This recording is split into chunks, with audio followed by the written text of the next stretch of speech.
Course outcome: to be able to know the revised guidance for mooring equipment with the fourth issue of Mooring Equipment Guidance or the MEG, and to know different tips of handling mooring lines.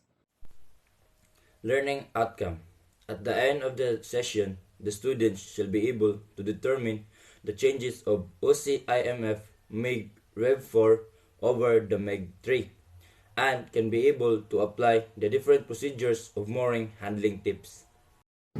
Importance of the topic. The topics can make sure people can understand the importance of safety margins on mooring lines under UCIMF MiG-4 and can also help people gain knowledge more about procedures in handling mooring operation in its safest action to be taken during mooring and unmooring operation. Good day, everyone. We are the Group 5 and the members are Cadet Duran Scobie, Cadet Escasulatan Harvey, and Cadet Justin Ginancios. And we are assigned to report about the OCIMF MEG 4th Review, mooring lines issues in the spotlight, and procedures, mooring line handling tips. So what does MEG 4th edition say for mooring equipments? So mooring a ship to a berth is common function for the maritime industry. However, incidents that harm ship and terminal personnel still occur. So this edition introduced new chapters and key changes that includes enhanced guidance for the purchasing, condition monitoring, and retirement of mooring lines and tails. It also enhanced guidance on documentation of mooring equipment.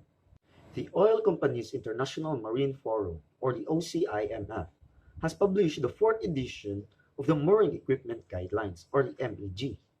These guidelines are considered as the state-of-the-art mooring guidelines that exist. Since the previous edition of MEG was released, there has been an increased focus on safe mooring, grown in correlation with the size and complexity of new modern vessels.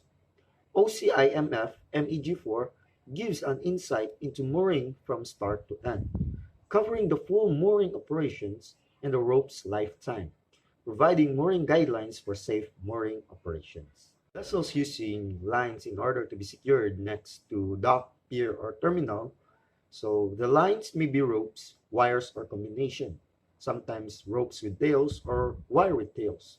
The vessel minimum size and number of required lines for a vessel are determined by the classification cited during construction and follow the existing guidance by IMO or the MSC 1175 currently under review, IACS recommendation 10, etc., in order to comply with SOLAS 2 requirements for safe mooring. What are new in these guidelines? Mooring ropes are affected by many forces such as winds, currents, tides, waves, swell, loading conditions, and interactions from other ships. If the mooring ropes are not used in accordance with the forces working on the lines, it can be dangerous hazards for the crew working on board the vessel, but also those standing on the quayside.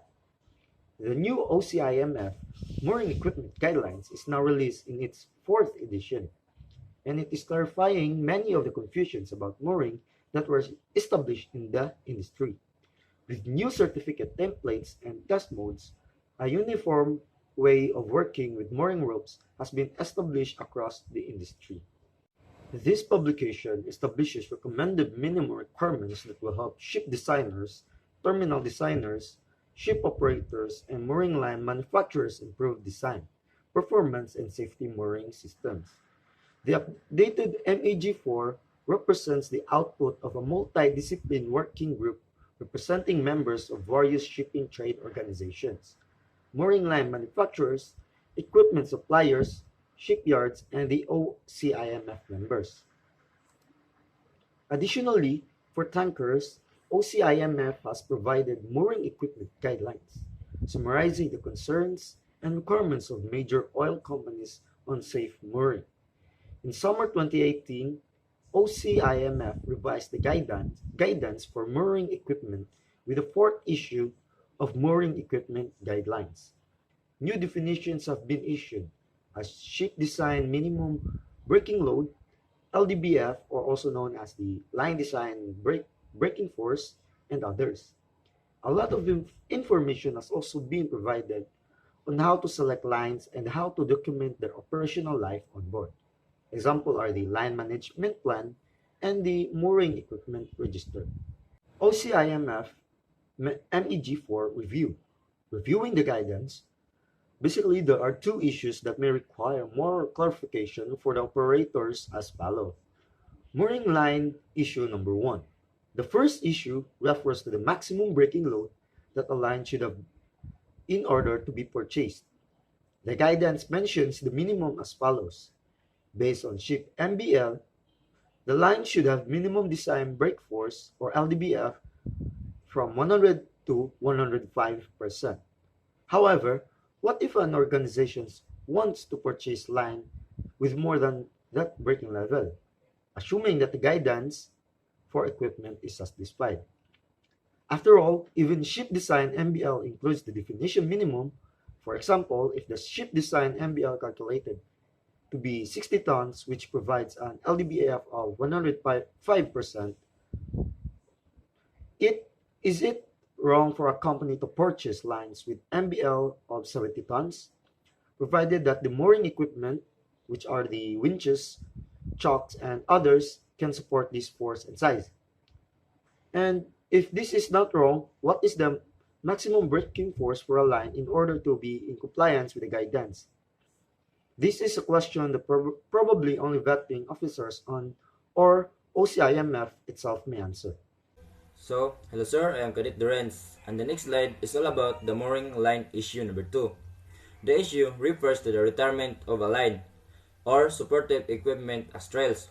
In made for guidance but also considered to be industry standard, reference is made to CL 2001 fiber rope inspection and retirement criteria and ISO 4309. Both of these guidelines include objective evidence criteria based on inspection and visible condition. These are very easy to observe by the line user. So this issue is all about our lines or our supportive trails. And the guidelines in this issue is the CL 2001 fiber rope inspection and the ISO 4309. So both of these guidelines is all about the condition of our mooring lines. It is all about the evidence and a visible condition that can be observed by the line user. So, made for guidance for our mooring loose equipment has set a level, again related to the ship design MBL called residual strength. There is a level set to 75% of ship's design, MBL all equipment. The problem is that the procedure at measurement of the individual length of a line is a destructive procedure. This means that the subject at measurement will be destroyed. Thus, something measurement there to ensure that the result will cover all the similar equipment. So, in make for guidance, all mooring lines equipment has set level. It is set to the level of 75% of ship's design, MBL all equipment. But there is a problem. The problem is the procedure of the measurement at the individual length as the line is destructive procedure. So this means the measurement of a line will be destroyed. So the next slide is procedure, mooring line handling tips. Mooring and unmooring operations provide the circumstances for potentially serious accidents. There is no doubt that this duty requires a good technique, initially in lifting a heavy eye of the rope, followed by a good pulling technique. Care must be taken, therefore, with the laying out a heavy mooring ropes and wear ropes hawsers. So, this slide is all about the safety in handling mooring situations. Serious accidents could happen while doing these operations. So, having a good technique and performing this is important. We must be very careful while handling a very heavy loads in our lines and wires. Seafarers involved in mooring operation should be given additional instruction on the specific equipment and mooring configuration used on the vessel.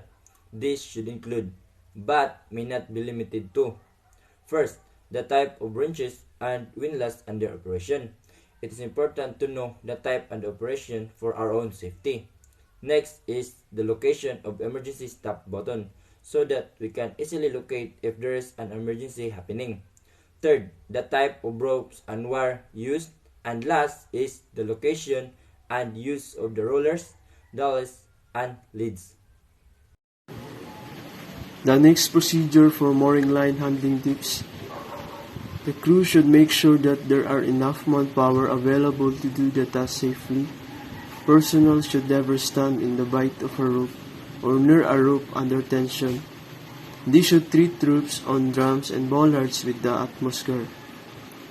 Next, detailed familiarization should be take place to all new joining seafarers regarding the installation, use, and hazards related to permanent and loose mooring equipment based on the risk assessment. Appropriate control measures should be put in place. For the new joining seafarers, you need to familiarize about the mooring operation regarding the installation, use, and hazards related to permanent and loose mooring equipment in order for them to avoid accident during the mooring operation. The following are the actions to be taken during mooring and unmooring operations. First, a sufficient number of seafarers should always be available both forward and aft of the vessel to ensure a safe operation. Next, a supervising officer should be in charge of each mooring party, and the suitable means of communication should be established with bridge team.